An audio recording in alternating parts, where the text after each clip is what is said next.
गोरेंची चौकशी का करू नये? नीलम गोरेंनी हे का लपवलं?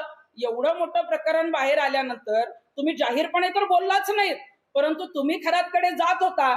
परंतु नीलमताई ज्या आहेत त्या 7 ते 8 वर्षापासून ज्या आहेत त्या अशोक खरातच्या संपर्कात आहेत. कोरोनाच्या काळाच्या आधी मी मगाशी जसं सांगितलं की खरात जो आहे तो नीलम गोरेंना एक्सप्रेस इन नावाच्या हॉटेलमध्ये भेटायला गेलेला होता. काही जे आहेत ते वेगवेगळ्या आर्थिक देवाणघेवाणीचे व्यवहार जे अशोक खरातचे आहेत ते समोर येत आहेत.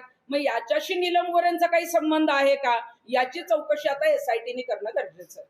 नाशिक येथील एक्सप्रेस इन हॉटेलमध्ये मी खरात नावाच्या व्यक्तीला 6-7 वर्षांपूर्वी किंवा अन्य कोणत्याही कारणासाठी भेटले या वृत्ताचा मी स्पष्टपणे आणि निसंदिग्धपणे इन्कार करते. अशा प्रकारच्या भेटीच्या बातम्या पूर्णतः कपोलकल्पित म्हणजेच काल्पनिक आहे. ते व्हिडिओ त्यांनी दाखवावेत सगळ्यांना काय येते त्यांच्याकडे आणि ते एसआयटीकडे द्यावेत. साधी गोष्ट आहे. मी आता तुम्हाला स्पष्ट सांगितलं की तुम्ही कधी भेटला नाही नाही. आता काय कुठे भेटले असतील तर कुठे याला कार्यक्रमामध्ये किंवा काय मी सांगू शकतो.